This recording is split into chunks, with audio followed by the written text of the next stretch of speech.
Okay, Genesis chapter 38, Judah and Tamar. Verse 1. And it came to pass at that time that Judah went down from his brethren and turned into a certain Adulamite, whose name was Hirah. And Judah saw there a daughter of a certain Canaanite, whose name was Shua. And he took her and went in unto her. And she conceived and bare a son, and he called his name And she conceived again and bare a son, and she called his name Onan. And she yet again conceived and bare a son, and called his name Shelah. And he was at Chazib, where she bare him. And Judah took a wife for his firstborn, whose name was Tamar. And Judah's firstborn, was wicked in the sight of the Lord, and the Lord slew him. And Judah said unto Onan, Go in unto thy brother's wife, and marry her, and raise up seed to thy brother. And Onan knew that the seed should not be his.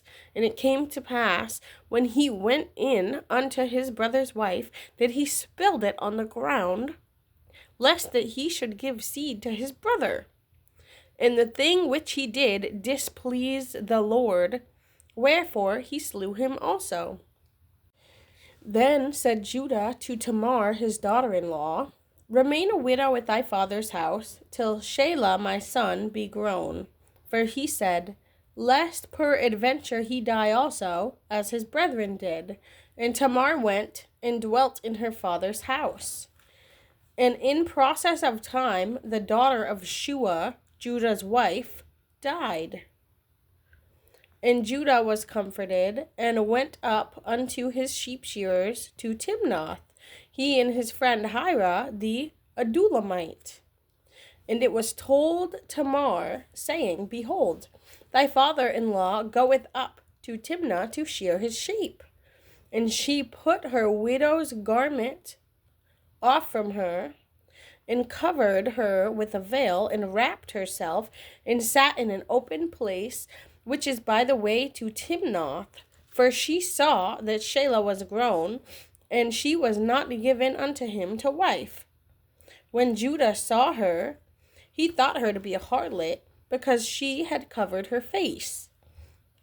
And he turned unto her by the way, and said, Go to, I pray thee, let me come in unto thee. For he knew not that it was his daughter-in-law. And she said, What wilt thou give me, that thou mayest come in unto me? And he said, I will send thee a kid from the flock. And she said, Wilt thou give me a pledge till thou send it? And he said, What pledge shall I give thee? And she said, Thy signet, and thy bracelet, and thy staff that is in thine hand. And he gave it her, and came in unto her, and she conceived by him. And she arose, and went away, and laid by her veil from her, and put on the garments of her widowhood.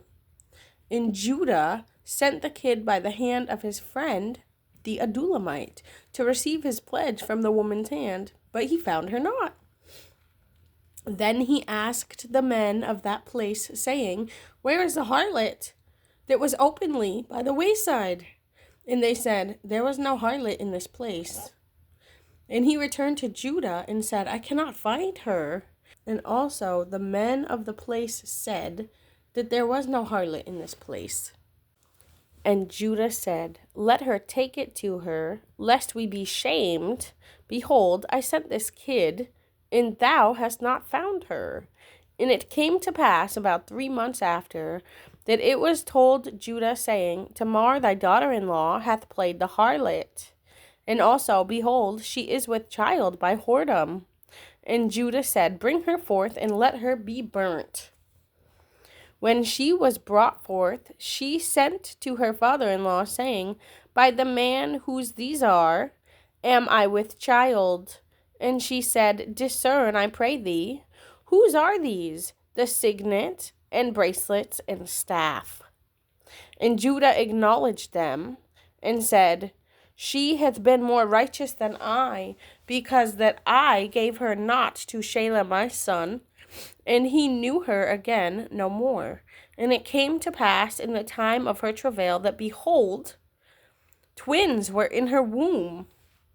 And it came to pass, when she travailed, that the one put out his hand, and the midwife took and bound upon his hand a scarlet thread, saying, This came out first.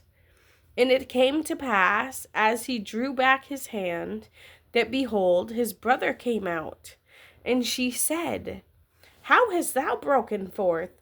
This breach be upon thee. Therefore his name was called Perez. And afterward came out his brother that had the scarlet thread upon his hand, and his name was called Zara.